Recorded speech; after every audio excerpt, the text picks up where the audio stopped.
mighty is the Lord our God. Great and mighty is He. Great and mighty is the Lord our God.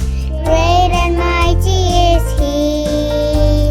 Lift up the battle of the end and might unto Jesus our King. Great and mighty is the Lord our God.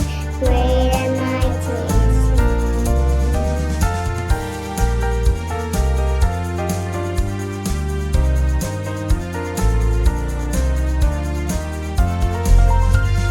Great and mighty is the Lord our God.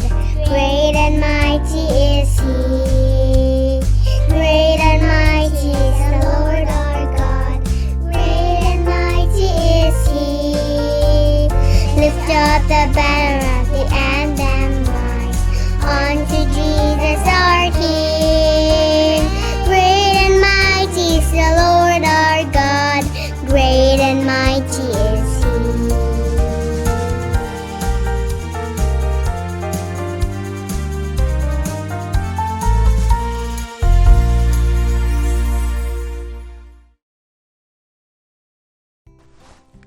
Anak lembu emas.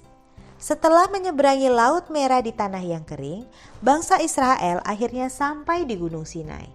Gunung tempat Allah pertama kali berbicara kepada Musa.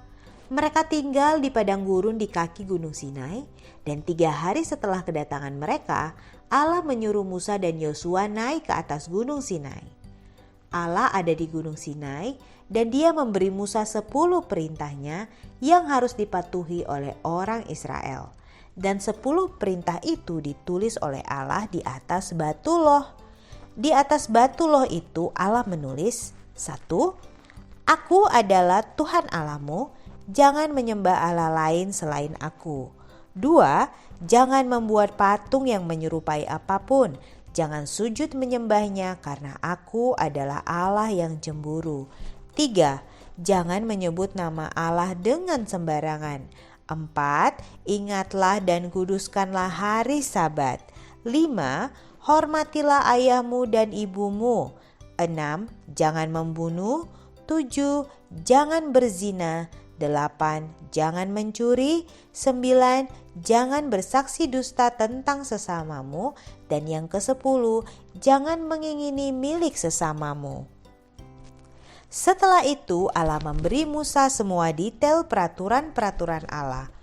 Musa tinggal di puncak Gunung Sinai selama 40 hari. Karena Musa tinggal begitu lama di Gunung Sinai, orang Israel berpikir bahwa dia tidak akan kembali. Lalu mereka berkata, "Apa yang membuat Musa begitu lama?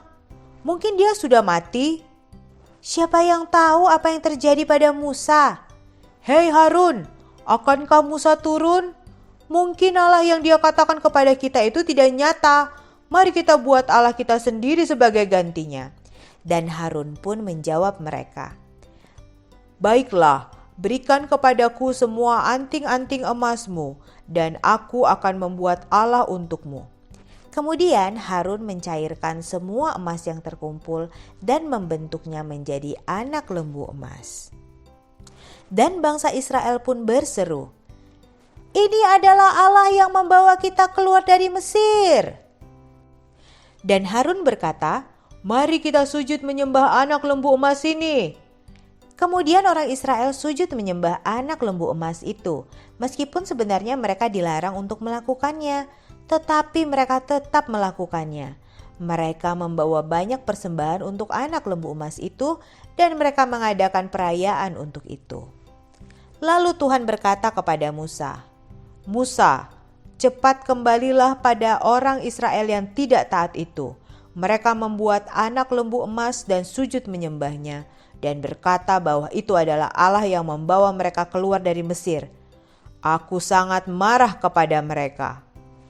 Kemudian Musa turun sambil membawa loh batu dan menemui Yosua. Mereka berdua turun untuk melihat orang Israel yang sujud menyembah anak lembu emas.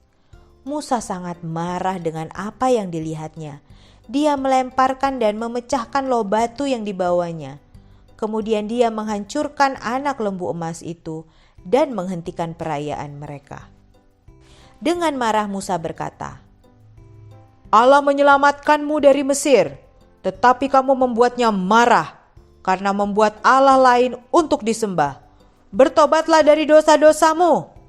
Kemudian Musa berbicara kepada Allah lagi. Mereka sudah berdosa dengan melawanmu. Tolong ampuni dosa-dosa mereka. Dan Tuhan pun menjawab Musa, Aku akan mengampuni dosa mereka. Sekarang pergilah ke tempat yang telah aku janjikan kepadamu.